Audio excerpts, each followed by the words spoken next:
Hi, I'm Marissa Warning. I'm a student nurse at the University of South Alabama, and today we're going to be performing a central line dressing change. The first thing that we're going to do is we're going to verify the patient's orders and the hospital policy. So we see that we are going to perform routine central line care per the unit protocol, and then we're going to perform hand hygiene, and we're going to verify that this is our patient.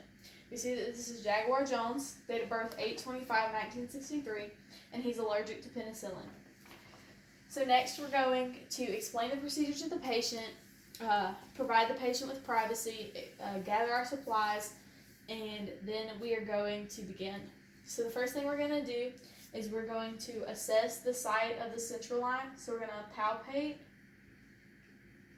and we would note that we would need to take a culture swab if there were any signs of purulent drainage, and then we will begin by positioning our trash can, performing hand hygiene. We're going to raise the bed to a working level and lower a side rail. We would not normally perform below waist level, but this is what we have today, but this would be considered contamination. We will also position our patient so that he is comfortable, and we want to make sure that the head of the bed is elevated. Okay, and then we're going to move on to opening our kit. So we're going to dispose of that. We're going to open the top fold, and we're going to provide our patient with his mask.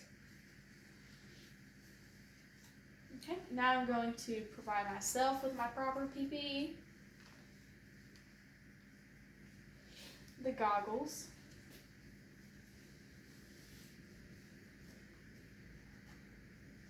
and then the clean gloves.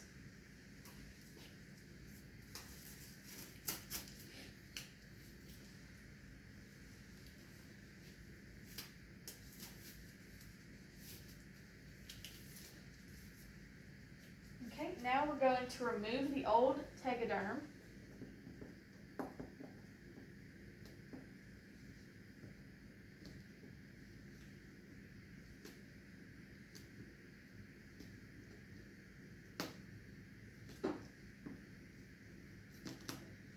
Okay, and we're going to be sure to pull towards the insertion site.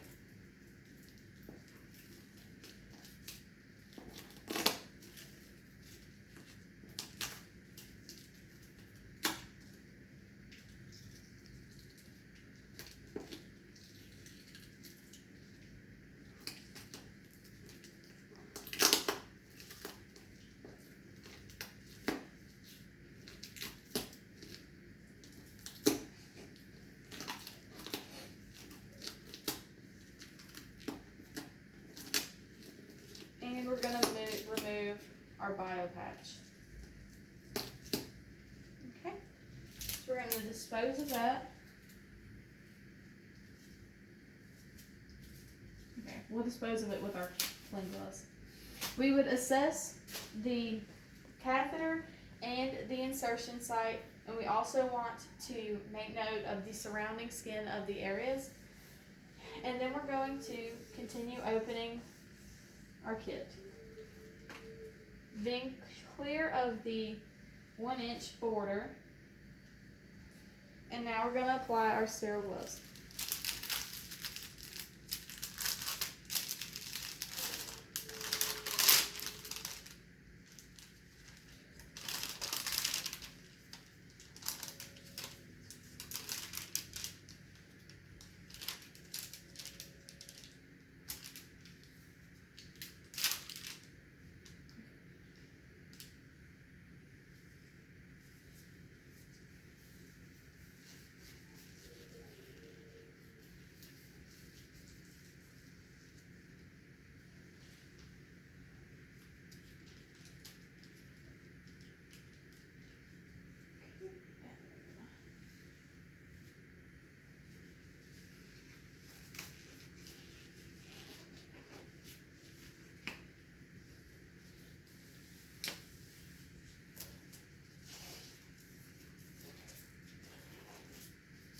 Adjust our fingertips.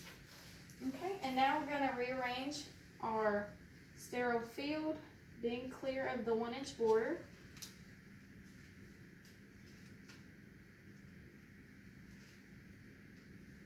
Okay, and we also want to note this portion that is kind of draping, it would be considered contaminated. And so now we're going to begin cleaning.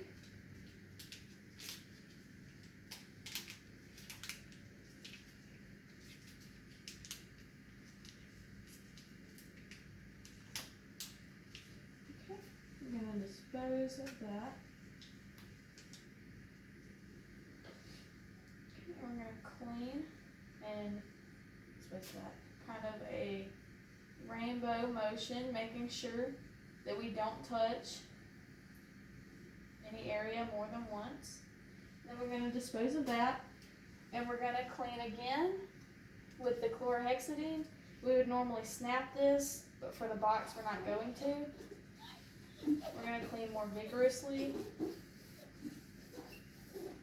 being sure to also clean the central line. And then we're going to dispose of that. And then we're going to wait for it to dry. And since it has dried, we're now going to apply our biofilm or bio patch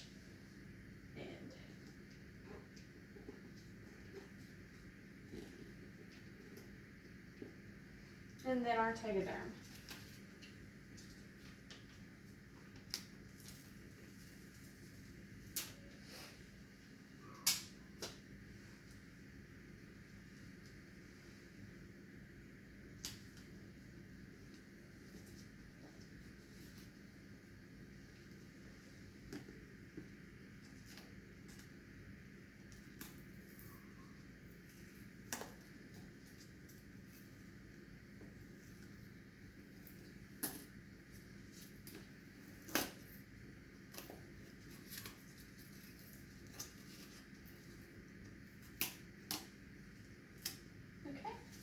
And now that the Tegaderm has been applied, we can gather our supplies.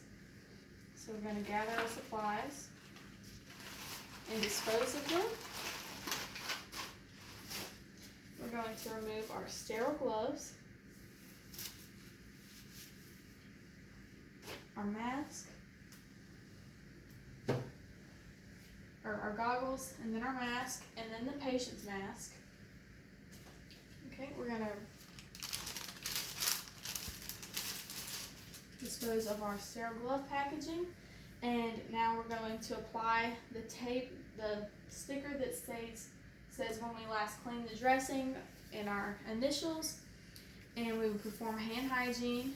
We're going to lower the bed, raise the side rail. We want to position the patient to make sure that they're comfortable with the call light. And then we're going to return to the nurse's station. We're going to document the site appearance, if there was any drainage, how much drainage, what the color of the drainage was, any cleanser that we used to clean the drainage, the dressing that we applied.